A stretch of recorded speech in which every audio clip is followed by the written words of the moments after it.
The brutality of the Islamic State militant group has hit home today in what police are describing as the biggest counter-terrorism operation in Australia's history.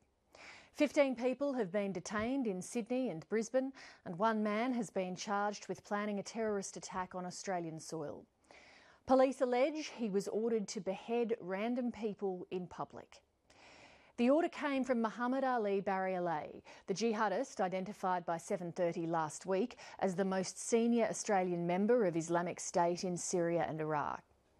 7:30 has uncovered another alleged leader of the Australian group, an Australian in prison in New South Wales. He's suspected of passing on orders from inside jail.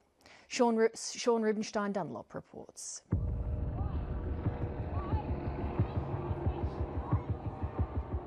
At 20 to 5, we were woken up by police shouting, "Open up, police, open up." This is too close to home. It really is. 25 search warrants were conducted across the suburbs of Sydney that included in excess of 800 officers. It is the largest operation of its type undertaken in Australia's history. It is of serious concern that right at the heart of our communities we have people that are planning to conduct random attacks, and today we've worked together to make sure that that didn't happen.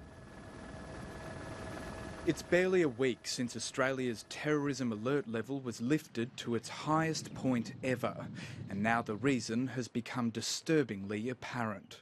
15 people have been detained at this stage, and there is one person that has been charged with serious terrorism-related offences. Police believe that this group that we have executed this operation on today had the intention and had started to carry out planning to commit violent acts here in Australia. Those violent acts are particularly related to random acts against members of the public.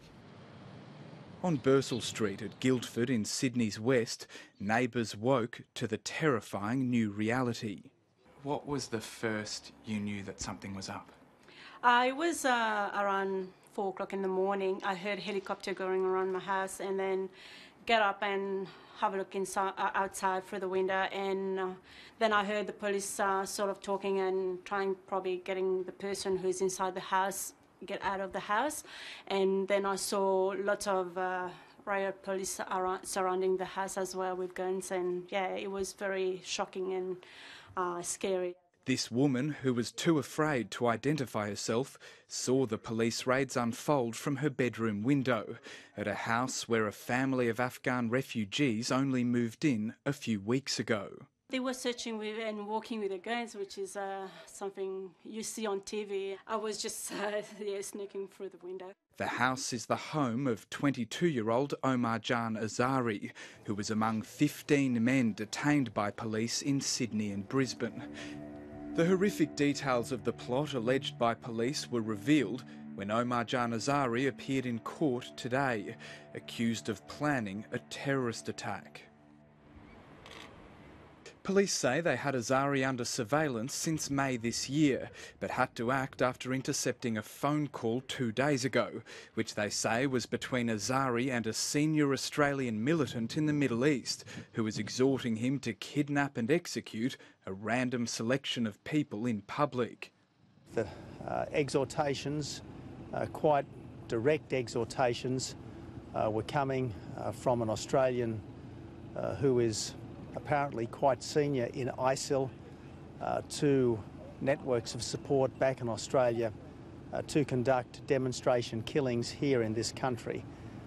So this is not just suspicion, this is intent, and that's why the police and security agencies decided to act in the way they have.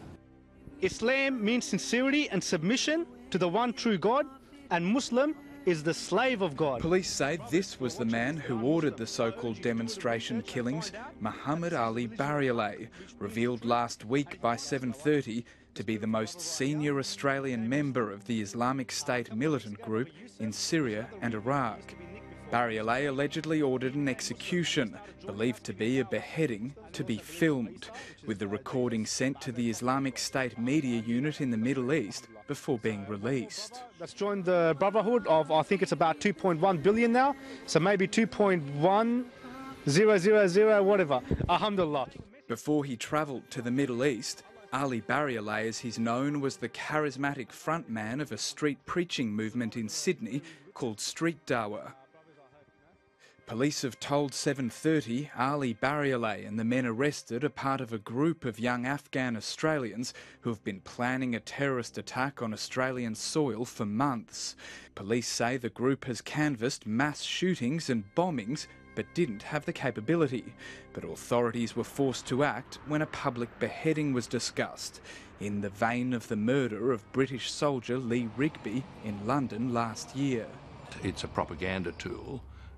It's a horrific one.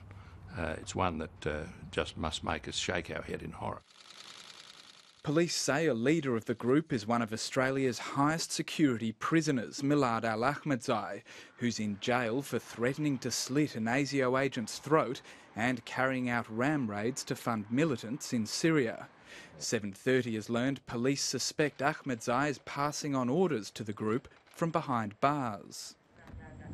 Back on Omar Jan Azari's street, locals were struggling to come to grips with the allegations. According to police, the plot allegedly being carried out by these people was to snatch a member of the public, wrap them in a flag. And chop their heads off. No, seriously? Well, they had him screaming first to start off with. No, it's very, very frightening now, it is. It's a bit scary. Yeah, very, very frightening, it really is. Sure. Elsewhere, police seized knives and guns and dug up yards in search of hidden weapons. Police are now worried about revenge attacks from violent jihadists and right-wing bigots. We have very high visibility police operations happening in areas where potentially people may want to either take some retribution or in fact create trauma within communities. We won't be letting that happen. There will be over 220 New South Wales police, very visible, out and about, dealing with any troublemakers. If you have any intent to threaten the security of this community, well, we will hunt you down. In Brisbane, police raided some relatives of the wife of Australian Islamic State fighter Mohammed Elamar, who's currently in Iraq or Syria. His uncle, Muhammad Ali Elamar, is serving at least 21 years in jail for being the ringleader of Australia's biggest terrorism plot before today, the Pendennis case. Anthony Wheely, the former judge who presided over that case, says the plot allegedly exposed today is even more frightening.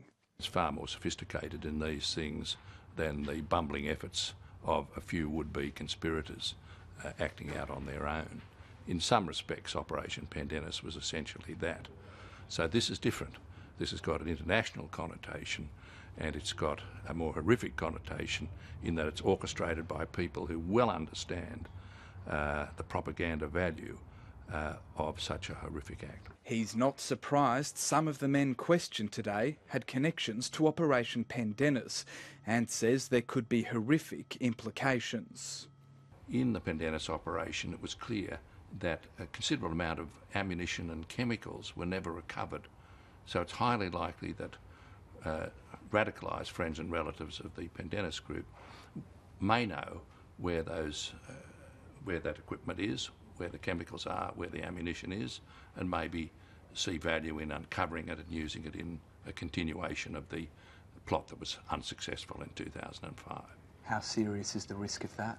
I think there is a serious risk of that happening, and I think the authorities will be very alert to it and will have their eyes very much on uncovering all that material and any further conspiracies that may arise out of the use of that material.